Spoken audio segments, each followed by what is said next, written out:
L'équipe, j'espère que vous allez bien. Aujourd'hui on se retrouve pour une nouvelle vidéo particulière et peut-être avec un peu de retard, dans laquelle je voulais donner mon avis sur la nomination de Mbappé, capitaine de l'équipe de France. Le choix de Deschamps faisait pas mal débat lors de l'annonce. D'ailleurs j'ai vu quelques vidéos sur le sujet, sauf qu'entre temps les Bleus ont joué 2 matchs et il y a de quoi affiner des arguments jusqu'à dresser un premier bilan en vue des prochaines échéances. C'est aussi l'occasion de clôturer la trêve internationale une bonne fois pour toutes, même si elle prenait déjà fin dans le courant de la semaine passée avec une victoire de la sélection tricolore. Les amis, n'hésitez pas à me faire part de votre avis dans les commentaires et par la même occasion à lâcher votre meilleur j'aime sur la vidéo justement. La chaîne en a besoin et c'est important pour moi, je vais pas refaire le discours habituel. Merci vraiment simplement à tous ceux qui le font. Au passage, le week-end de rêve avec quelques affiches de choc continue après Manchester City, Liverpool et Bayern Dortmund. Il y a des opportunités à saisir en termes de pronos sur BetClick. Si certains veulent faire le pas, le code LEXCITY vous permet de bénéficier jusqu'à 100 € de free bet si le premier pari est perdant. Je rappelle encore que les jeux d'argent sont interdits aux mineurs, que jouer comporte des risques et qu'il faut toujours jouer dans la limite du raisonnable.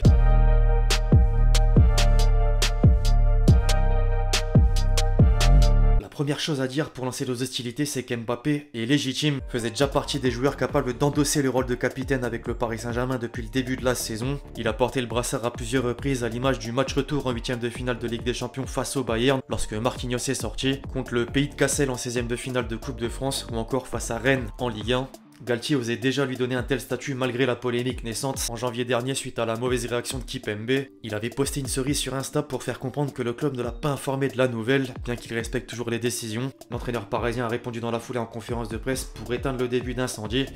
Je cite: « Tout le monde a été surpris de voir Kylian capitaine à Lens. Les choses sont très claires, Kylian fait partie des vice-capitaines de ce groupe. On a un capitaine et 4 vice-capitaines. À chaque fois que Kim était sur le terrain et que Marquinhos n'y était pas, Kim avait le brassard. Il y a aussi un critère important, c'est l'ancienneté. Quand Marquinhos n'est pas là, il y a un autre capitaine. » Ensuite, le terme adéquat, c'est la légitimité. Mbappé a le bagage nécessaire pour accomplir la mission avec la sélection tricolore parce qu'il est juste le meilleur joueur français, si ce n'est du monde. Le kick s'est illustré dans des matchs à enjeu, comme lors de la Coupe du Monde 2018 avec un but en finale, jusqu'à soulever le trophée. Sans oublier le dernier mondial avec un triplé contre l'Argentine, s'il vous plaît.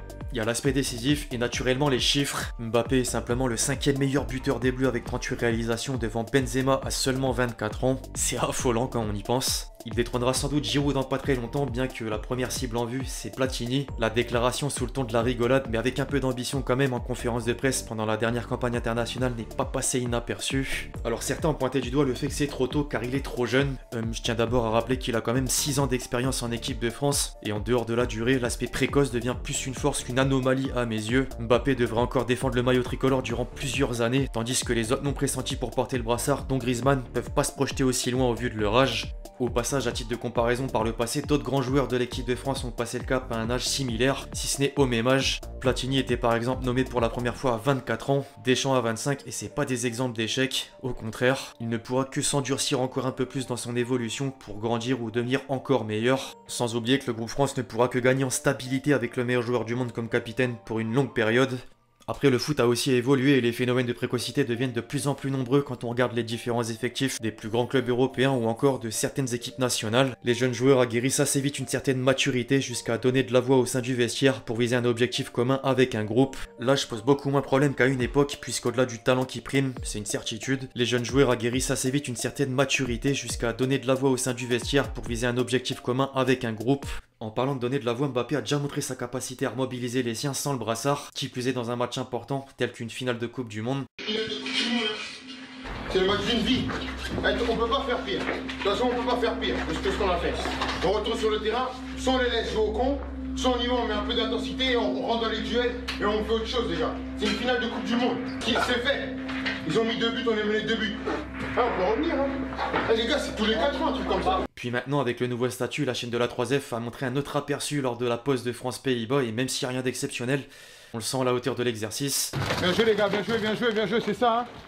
C'est comme ça qu'on entame les matchs, les entames de match, c'est comme ça. Hein. On laisse pas respirer, rien. Il y a une deuxième mi-temps, hein. La même chose, la même chose. On se relâche pas. On y va. C'est comme ça les gars. Il a le caractère, la personnalité nécessaire pour répondre aux attentes avec une totale humilité, c'est important à souligner. D'ailleurs, la nomination de Mbappé comme successeur de Lloris avait laissé émerger des articles selon lesquels Griezmann avait mal pris la décision alors qu'il était un sérieux candidat et réfléchissait même à prendre sa retraite internationale. Un homme est encore venu balayer la polémique avec une réponse parfaite devant les journalistes. Ouais, j'ai parlé avec Antoine parce qu'il était déçu et franchement, tout honnêtement, c'est compréhensible. C'est normal, c'est une réaction qui s'entend. Je lui ai dit qu'à sa place, j'aurais peut-être la même réaction. Il a 32 ans, il a passé 10 ans en équipe de France. Ça a été un joueur plus qu'important, peut-être l'un ou le joueur le plus important de l'ère Didier Deschamps. Donc c'est normal qu'il ait cette déception. Et ce que je lui ai dit, c'est que lorsque moi je suis capitaine et lui vice-capitaine, je ne suis pas son supérieur hiérarchique. Il a une expérience en équipe de France que j'ai pas. Il est arrivé en équipe de France avant moi, j'étais au centre de formation, il était déjà là. Donc c'est quelqu'un qui est estimé et aimé de tout le groupe. Donc ce serait vraiment dommage qu'on ne puisse pas bénéficier de son expérience, de sa joie de vivre aussi, parce que c'est quelqu'un de joyeux. Et bien sûr qu'on va être lui et moi main dans la main pour voilà, essayer de faire régner cette équipe de France au niveau européen et au niveau mondial. Donc il n'y aura pas de moi devant, lui derrière, on sera côte à côte. S'il a quelque chose à dire devant le groupe, même moi je m'assois et j'écoute, voilà, c'est comme ça. Et qui va m'accompagner avec Antoine dans les leaderships? Il faut fermer cette porte à personne.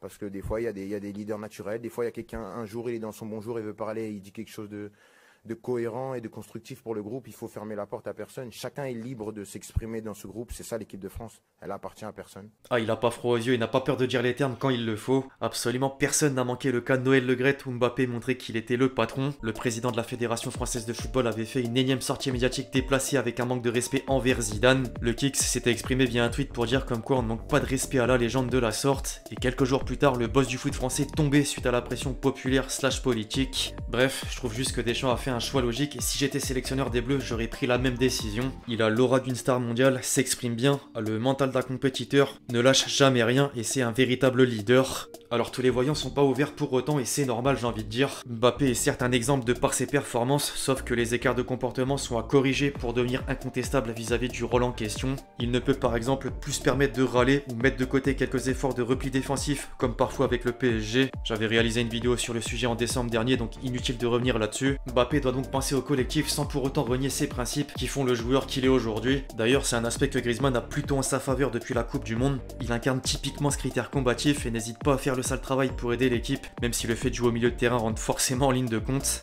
Le temps aura désormais le dernier mot et j'ai hâte de voir les prochains rassemblements pour voir ce qu'il va en être. Bref, les amis, c'est tout ce que j'avais à dire sur le sujet du jour. J'espère que la vidéo vous a plu. Je compte sur vous si c'est le cas pour lâcher votre meilleur j'aime.